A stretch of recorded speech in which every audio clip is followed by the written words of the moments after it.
Santa Fe, NM, a movie weapons supervisor is facing up to 18 months in prison for the fatal shooting of a cinematographer by Alec Baldwin on the set of the Western film, Rust, with her sentencing scheduled for Monday in a New Mexico state court. Movie armorer Hannah Gutierrez-Reed was convicted in March by a jury on a charge of involuntary manslaughter in the death of cinematographer Helena Hutchins and has been held for more than a month at a county jail on the outskirts of Santa Fe. Mr. Baldwin, the lead actor and co-producer for Rust, was pointing a gun at Hutchins when the revolver went off, killing Hutchins and wounding director Joel Souza. Mr. Baldwin has pleaded not guilty to an involuntary manslaughter charge and says he pulled back the gun's hammer, but not the trigger, before the gun went off. His trial is scheduled for July before the same judge, Mary Marlowe Summer, who oversaw the trial of Ms. Gutierrez-Reed. Ms. Gutierrez-Reed could also receive a $5,000 fine. Prosecutors blamed Ms. Gutierrez-Reed for unwittingly bringing live ammunition onto the set of Rust, where it was expressly prohibited, and for failing to follow basic gun safety protocols. After a 2-week trial, the jury deliberated for about 3 hours to reach its verdict. Defense attorneys for Ms.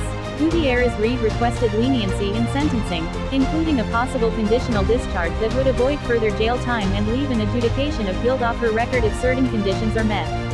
Ms. Gutierrez-Reed was acquitted at trial of allegations she tampered with evidence in the Rust investigation. She also has pleaded not guilty to a separate felony charge that she allegedly carried a gun into a bar in Santa Fe where firearms are prohibited. Defense attorneys have highlighted Ms. Gutierrez-Reed's relatively young age, and the devastating effect a felony will have on her life going forward.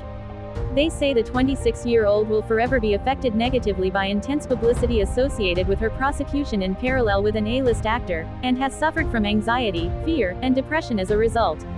Special Prosecutor Carrie Morrissey urged the judge to impose the maximum prison sentence and designate Ms. Gutierrez-Reed as a serious violent offender, to limit her eligibility for a sentence reduction later, describing the defendant's behavior on the set of Rust as exceptionally reckless. She said Ms. Gutierrez-Reed has shown a lack of remorse, citing comments by Ms. Gutierrez-Reed and phone calls from jail that are monitored by authorities. Rust Assistant Director and Safety Coordinator Dave Halls last year pleaded no contest to negligent handling of a firearm and completed a sentence of 6 months unsupervised probation. Rust Props Master Sarah Zachary, who shared some responsibilities over firearms on the set of Rust, signed an agreement with prosecutors to avoid prosecution in return for her cooperation. Written testimonials in favor of leniency included letters from Ms. Gutierrez-Reed's childhood friend and romantic partner Sean Kreidelbaugh, who said Ms. Gutierrez-Reed cries constantly out of remorse in the shooting, and that further incarceration would interfere with efforts to care for a relative with cancer. Other friends and former colleagues urged the judge to emphasize rehabilitation over punishment in the sentencing. The pending firearms charge against Ms. Gutierrez-Reed stems from an incident at a bar in downtown Santa Fe, days before she was hired to work as the armorer on Rust. Prosecutors say investigations into the fatal shooting led to the discovery of a selfie video in which Ms. Gutierrez-Reed filmed herself carrying a firearm into the bar, while defense attorneys allege vindictive prosecution.